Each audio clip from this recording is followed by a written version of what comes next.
Roman Reigns steals Seth Rollins MITB briefcase from Paul Heyman. WWE Backstage drama: the tribal chief is done playing games. In this jaw-dropping backstage moment, Roman Reigns confronts Paul Heyman and claims what he believes is rightfully his, Seth Rollins' Money in the Bank briefcase. With Seth sidelined for 9 months due to a brutal knee injury, Reigns wastes no time making his next move. What if I told you that the fall of a king doesn't always begin with a loss, sometimes it begins with silence? That in the quiet corridors backstage, far from the roars of the crowd and the bright lights of the arena, a shift in power was already underway? Not in front of the cameras, but behind them. And that the one man no one expected to make a move, just did. Roman Reigns, the tribal chief, the exiled monarch of WWE, isn't waiting anymore. He's not watching. He's not listening. He's not asking. He's taking. Because just days ago, in a moment that sources describe as eerily calm and terrifyingly final, Roman Reigns walked into a private locker room occupied only by Paul Heyman, and took the one thing that could change the entire future of WWE. Seth Rollins' Money in the Bank briefcase. Let that sink in. Not stolen in the middle of a match. Not cashed in with chaos. No referee. No bell. No warning. Just Roman. Just Heyman. And a briefcase that was no longer where it was supposed to be, and what makes it all the more unsettling. Seth Rollins isn't here to stop him. He can't be, because just days earlier, Seth Rollins, the man who carried Raw, the man who defied Roman's bloodline, the man who stood alone when no one else would, was diagnosed with a fractured knee. 9 months. That's the minimum. SummerSlam? Survivor Series? Even WrestleMania 41? All suddenly in doubt. His body broken. His title dreams in limbo. And now, his briefcase?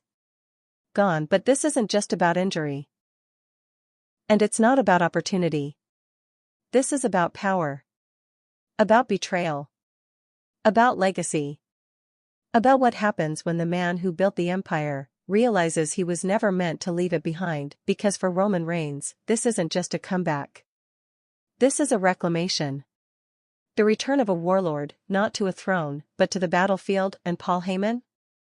The man caught in the middle, he never saw it coming. According to sources within WWE production, anonymous, but credible, Paul Heyman had been guarding the MITB briefcase like a sacred relic. He kept it locked away.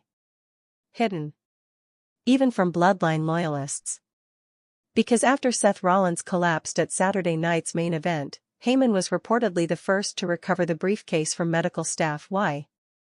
That remains unclear, but what is clear, what is absolutely undeniable, is that Paul Heyman never intended to give it to Roman Reigns.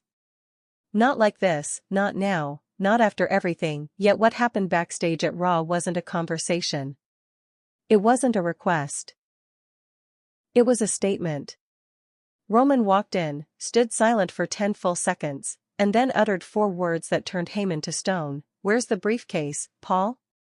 No anger. No shouting. Just certainty. The kind that makes even the most powerful men freeze. The kind that doesn't need to be repeated. And Paul Heyman? He cracked. Witnesses say he tried to reason with Roman, tried to explain the optics, the timing, Seth's recovery, the importance of waiting. But Roman didn't move. Didn't blink. He just pointed to the duffel bag in the corner, and like that, WWE's future was in his hands. But what does this really mean? Because this isn't about cashing in on a champion. This is bigger. This is about history, unfinished. This is about a man the company thought they could replace. A story the fans thought had ended. And a war that Paul Heyman thought he could control. He was wrong, because Roman Reigns didn't just take the briefcase.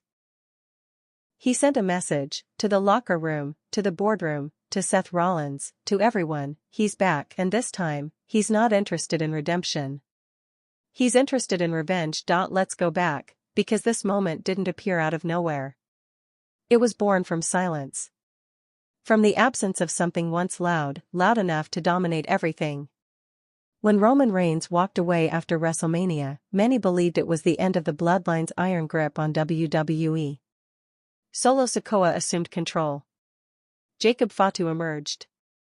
Seth Rollins became the face of Raw. And Paul Heyman, he became something else entirely, the architect of transition, the one man everyone still answered to, even without Roman at his side, and in the middle of that rise, was the briefcase. No one knew why Seth took it. No one knew if he planned to use it, or protect it. Some said it was strategy. Others said it was personal. But now it's neither, because now, it's Roman's, and that changes everything. Insiders say the locker room is in chaos. Some believe Roman intends to cash in on Solo Sikoa, splintering what's left of the bloodline once and for all. Others say it's a psychological ploy. A warning. A reminder to everyone who celebrated Roman's absence that nothing in WWE is final. That silence doesn't mean surrender, and then, there are whispers. Whispers that Roman's return isn't a return at all. It's a coronation, that this moment, this quiet, thunderous seizure of power, is the real start of something bigger. A new reign, a second empire, because remember, the briefcase doesn't expire for a year. And Roman? Roman plays the long game, but what about Heyman? Where does he stand? Because this man, this once mastermind, once loyalist, once kingmaker, was visibly shaken. Those who were backstage say that after Roman left, Heyman collapsed into a chair and didn't speak for minutes. That he buried his face in his hands. That he said just one thing to himself, over and over: he wasn't supposed to know. Know what? That Seth entrusted the briefcase to Heyman, that Paul had plans of his own? That Solo Sikoa was meant to hold the future? Whatever it was, it's over now. Because if Roman wasn't supposed to know, then he knows everything. And Paul Heyman? Might be the next casualty, because this story isn't just about injury, or titles, or a briefcase. It's about the return of control. Roman Reigns has made his move. The only question is, who's next? The tremors from Roman Reigns' quiet theft were still rippling through the backstage corridors of Raw. The tribal silence he brought with him had unsettled everything. Cameras caught glimpses but never the whole truth. Staff whispered in half-sentences, security avoided eye contact, and somewhere between the talent lounge and the production truck, a new order was silently asserting itself. Because when Roman Reigns reclaims what he believes was always his, there are no announcements. Only consequences. No one, not even the executives, expected him back so soon. But that's the thing with Roman. His timing doesn't follow the calendar, it follows the moment when power shifts. And that moment arrived the second Seth Rollins went down with a torn ligament. That moment gave Roman the window. But it wasn't just opportunity that brought him back. It was entitlement. In Roman's eyes, Seth Rollins holding the briefcase was a joke. A glitch in the system. Rollins may have earned it, but Roman believes he owns it. And in this universe, ownership isn't paperwork. It's presence. And now, Roman Reigns has returned to claim more than just a metallic briefcase. He's come to reclaim dominance. Back in his locker room, Paul Heyman sat motionless. He hadn't called security. He hadn't spoken to Triple H. He hadn't issued a statement. Because Paul Heyman wasn't sure what side he was on anymore. When Seth handed him that briefcase just before the medical team carried him away, he told him, "Hold this until I come back. Don't let Solo see it. Don't let Roman know." Paul nodded. Not because he agreed. But because he didn't have the strength to fight either of them anymore. He had tried to maintain control of the chessboard. He'd played both sides for years. But on this night, in this moment, the board had flipped. Roman wasn't asking for loyalty. He was demanding obedience. And Paul Heyman, who used to orchestrate chaos like a composer, was suddenly just another piece. The WWE universe was already spiraling. Social media exploded with conflicting footage, commentary, and wild speculation. Fans posted screenshots of Roman exiting the arena without saying a word. Others swore they saw Paul Heyman visibly trembling in a backstage hallway. The MITB briefcase, now absent from every official photo and segment, became an obsession. Where is it now? Is Roman going to cash in? Is he targeting Solo? Or was this all just a warning shot? But the truth is darker than the surface questions, because while the world debates strategy, Roman Reigns is crafting something far more dangerous, a message. The locker room felt it. Sami Zayn, walking past Roman in the hallway, reportedly froze in place when the two locked eyes. Sources claim Roman didn't say a word. Just stared. Not in anger. In confirmation. As if to say, I'm still here. And that's what makes it terrifying. Roman Reigns isn't making noise. He's making presence. And presence can't be silenced, suspended, or scripted. Elsewhere, Solo Sikoa was seen in a closed-door meeting with Heyman an hour after Roman left. According to insiders, the discussion was not friendly. Security stood guard outside. There was shouting. And then, silence. When Solo exited the room, he didn't look back. When Paul followed, he looked like a man aged 10 years. For the first time since WrestleMania, Solo looked uncertain. And Heyman? He looked alone. Roman's return wasn't just about Rollins. It was about shaking the bloodline to its core. About reminding every man who stepped up in his absence that power isn't inherited, it's taken. He didn't need to throw punches. He didn't need pyro or entrance music. Roman walked into a sacred chamber and took the throne again. Quietly. With intent. And with no one left brave enough to stop him. But where does that leave Seth Rollins, recovering in silence? With metal braces, long nights, and no briefcase. Doctors estimate 9 months. 9 months of pain, rehab, and watching the empire he tried to protect fall back into Roman's hands. When Seth handed that briefcase to Heyman, he believed he was protecting it. What he didn't realize was that Paul Heyman no longer knew who he was protecting it from. And when that loyalty cracked, Roman stepped through. The bond between Rollins and Heyman had been forged out of necessity, not trust. Seth was no fool. He knew aligning with Paul came with a price. But even he didn't imagine this. That Paul would crumble the moment Roman walked in. That the briefcase, the symbol of his second chance, would end up in the hands of the man who once ended his reign, broke his brotherhood, and tried to erase his legacy. Backstage officials are in a panic. Triple H has reportedly called multiple closed-door meetings with legal and creative departments. Because this isn't just a storyline anymore. It's chaos. Roman's possession of the briefcase creates an unsanctioned reality. He's not the rightful holder. He didn't win the ladder match. But in WWE, possession is power. And no one, absolutely no one, wants to be the one to try and take it back from him. Some believe this was Roman's plan all along. That during his months of absence, he wasn't recovering or resting, he was waiting. Watching.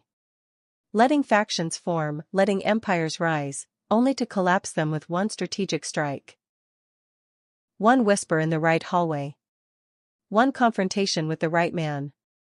One theft that didn't require force, just timing. But others think differently. They believe Roman isn't building an empire, he's building vengeance, not just on Seth. Not just on Paul. But on Solo. On Jacob. On everyone who thought they could replace him. WrestleMania may have been his loss, but this? This is his resurrection, and if that's true, then the bloodline, as we know it, is about to shatter, because there's no room for multiple kings. No space for divided loyalties. And now that Roman holds the briefcase, he holds more than a contract, he holds leverage. Over Solo.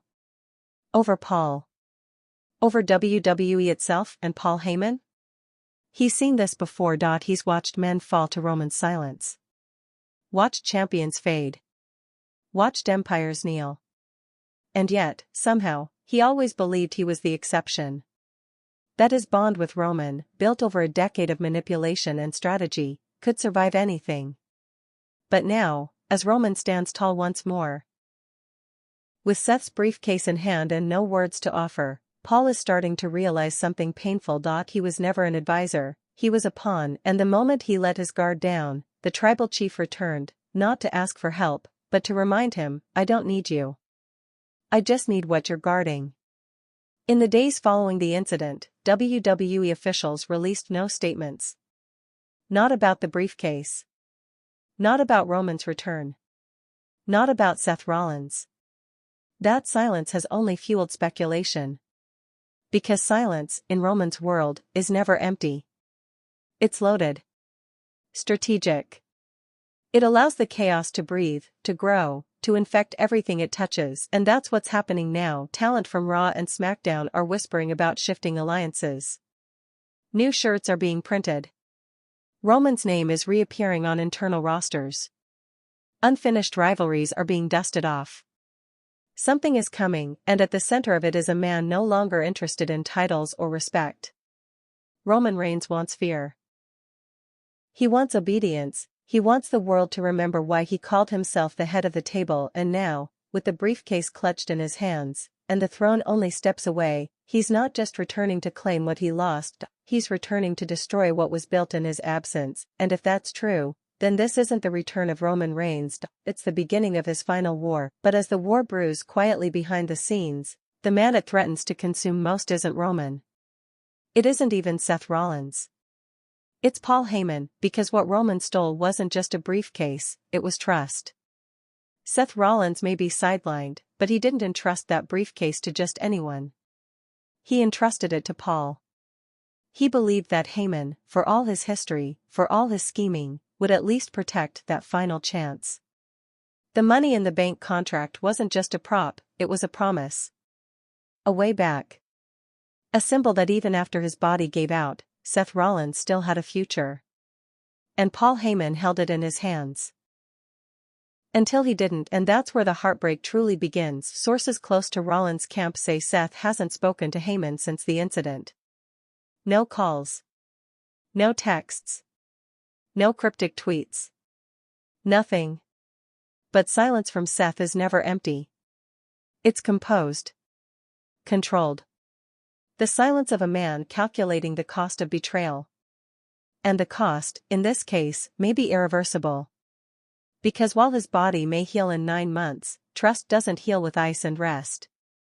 It heals with loyalty. And right now, Seth Rollins has none left to give. The idea that Paul Heyman has now betrayed both Roman Reigns and Seth Rollins within a single year is not lost on anyone. Fans who once saw him as the puppet master now see a different figure entirely. A man crushed between the giants he helped build. A man who preached loyalty but practiced survival. And in doing so, may have condemned himself to be cast out by both. Backstage, rumors are surfacing that Triple H has stepped in personally to address the briefcase controversy. That a conversation took place between him and Roman behind closed doors, a meeting so tense that security staff were told to clear the floor. No one knows what was said. But Roman left first. Alone. With the briefcase still in hand. And Triple H? He didn't speak to media that night. He simply cancelled his appearance on the post-show panel. When asked why, PR said, executive business. No comment. But there are whispers that Roman laid down his own condition. A demand that if WWE wanted peace, if they wanted stability moving into SummerSlam season, they would acknowledge what Roman had done not as theft, but as destiny, that he didn't take the briefcase. He restored it back into the hands of the man it was always meant for. Roman's belief in his own inevitability has never wavered. Even when he was dethroned, even when he walked away, even when Solo Sikoa stood over him with the undisputed championship and declared a new bloodline. Roman never believed the era had truly changed.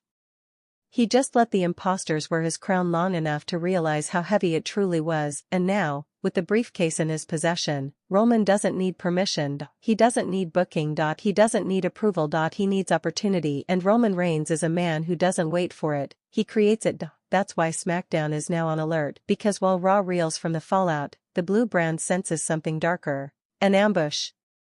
A warning. That at any given moment, Roman could walk down that ramp, not with a title challenge, but with a contract. A contract that bypasses narratives. That overrides strategy. That destroys expectations. Roman doesn't need to earn the throne anymore. He's holding the sword, and Solo Sikoa, he's next, because what most fans don't realize is that Roman has been watching, monitoring, studying every movement Solo has made as the self-declared chief. Roman sees the title defenses, the declarations, the alliances with Bronson Reed, and the quiet distance from Paul Heyman. But most of all, he sees the lie: Solo was never supposed to lead. He was supposed to serve, and in Roman's mind, that mistake must be corrected. The briefcase isn't about gold. It's about blood. And Solo Sikoa, no matter how brutal, no matter how bold, is not the man who built the island of relevancy. He's just been squatting on it. When news broke of Roman's possession of the briefcase, Solo reportedly didn't react. He didn't issue a statement. He didn't storm into Heyman's office. He didn't even raise his voice. But what he did do, according to a locker room source, was send a single message to Jacob Fatu: prepare for war. Because if Roman plans to use that contract on Solo, the retaliation won't be symbolic. It will be nuclear. The bloodline isn't just a faction anymore. It's a fragmented empire.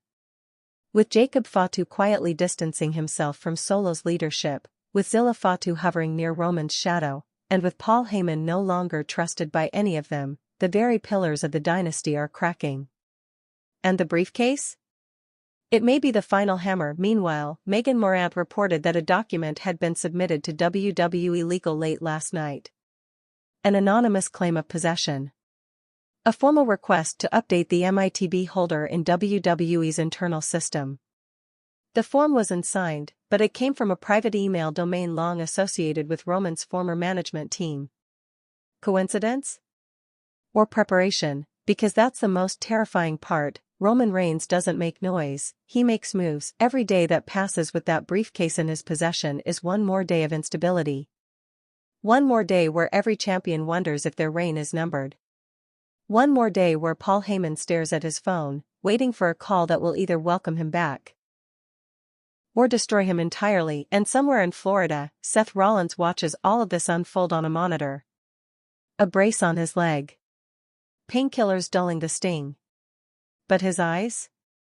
His eyes are wide open. Not in fear. Not in rage. In clarity, because now he sees it. The truth he didn't want to believe. The truth Roman knew all along: that trust is a weapon, and Rollins handed his to the one man who couldn't protect it. Now it's too late. Now Roman Reigns holds the contract, and no one is safe, not Solo, not Seth, not even the man who lit the fire.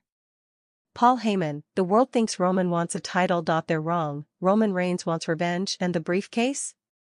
It's just the beginning. And so, in the quiet storm that now blankets WWE, one undeniable truth emerges: Roman Reigns is no longer playing the game, he's rewriting it. No lights. No music. No pyrotechnic grand return. Just presence. A slow, deliberate return to power. And this time, it doesn't come with a smile. It comes with silence and strategy. The kind of silence that suffocates rather than soothes. Triple H, the man once tasked with keeping WWE together through injuries, politics, and family warfare, is now confronted with the most difficult dilemma of his career. Does he recognize Roman as the new MITB holder, thereby legitimizing one of the most unprecedented backroom coups in recent memory? Or does he try to undo it, and risk an all-out war with the most dangerous man to ever walk through WWE's doors? Because make no mistake, Roman isn't asking for validation. He already sees himself as inevitable. A phrase the fans once heard during his last title run, but one that now feels even heavier.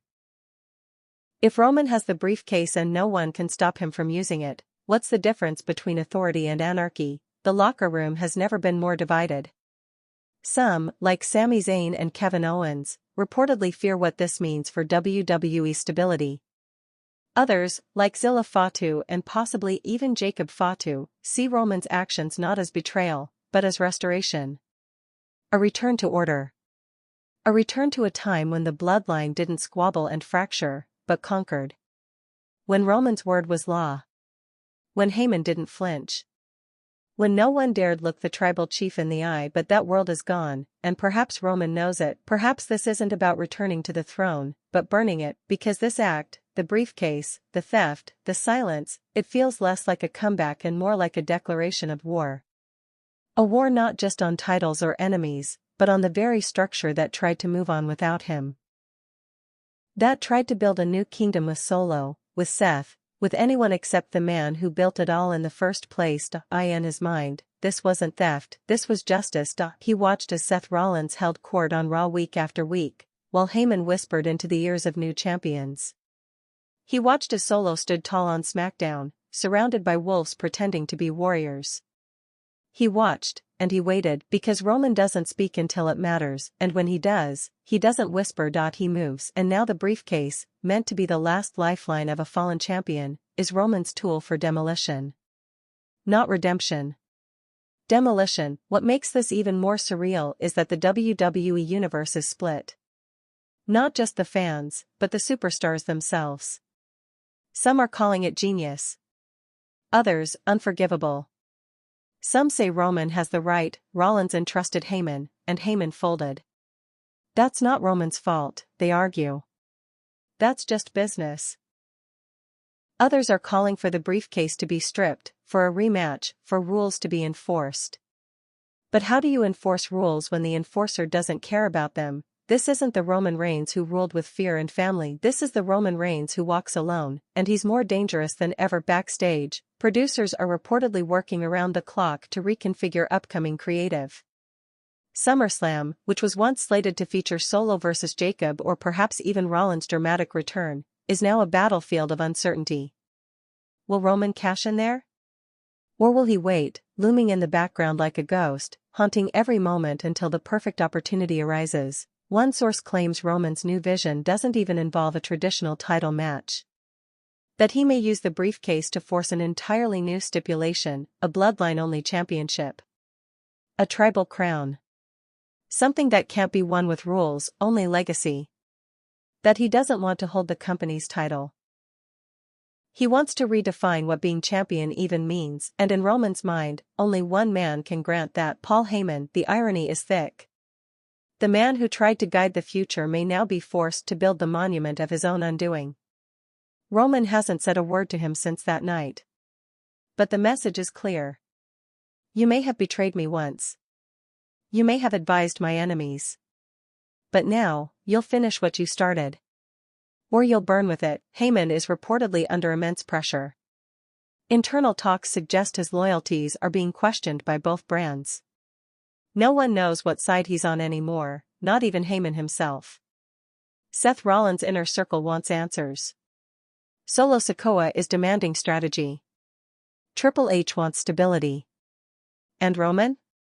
Roman just wants the briefcase to do what it was made to do, change everything. There's a moment, quiet, almost forgotten, captured by a backstage camera after Roman took the case. As he walks down the hallway, briefcase in hand, he pauses outside one locker room door. The name on it? Seth Rollins. He doesn't knock. He doesn't enter. He just stands there, breathing, for several seconds, then he walks away. It's a moment no one can fully explain. Did Roman feel remorse? Doubt? Or was it simply a reminder? That even in his absence, he never left. That the space Rollins occupied was always temporary. For Seth, that door represents more than a nameplate. It's the threshold between recovery and retaliation. It's a reminder that while his body heals, his war is just beginning. Because when he returns, and he will, he's not coming back for titles. He's coming back for truth, and when that day comes, the man standing across from him won't be a brother. It will be a thief. A conqueror. A legacy he thought he'd buried. Roman Reigns, the man who took everything and still wants more. But in the meantime, WWE marches forward. Events are booked. Matches announced. Promos recorded. But underneath it all, there's a hum. A low, relentless hum of tension. Every titleholder knows their reign could end with a briefcase and a stare. Every faction knows their leader could be challenged by the real king's return. And every fan knows that something is coming. Something unannounced. Unpredictable. Unstoppable, because Roman Reigns didn't just take the Money in the Bank briefcase. He took the narrative. He took the future. He took the control, and now, every moment that passes is one more moment he gets to choose his next victim. His next message. His next coronation, and it won't come with trumpets, it will come with silence, and when it arrives, no one will be ready. In the days that followed, a strange stillness took over the WWE universe. No direct acknowledgement from Roman. No rebuttal from Triple H. No response from Seth Rollins, only the echoes of his last televised segment, his voice strained, a goodbye laced with unresolved fire. And yet, despite this vacuum of statements, the feeling in the air wasn't peace. It was pressure. Thick. Electric. Like a thunderstorm building over an open field, Roman Reigns had created something far more terrifying than noise. He'd created suspense. Every second he remained silent, every episode of Raw or SmackDown where he didn't appear, only amplified the dread. It was no longer a matter of if he would cash in, it became a matter of how. Would he storm into Solo Sikoa's match mid-promo and hand the case to a stunned referee? Would he show up at the Performance Center and demand a tribal rite of passage for title supremacy? Or worse, would he do nothing at all? Let the company rot from the inside under the weight of uncertainty, because that's the brilliance in Roman's game now. The briefcase doesn't need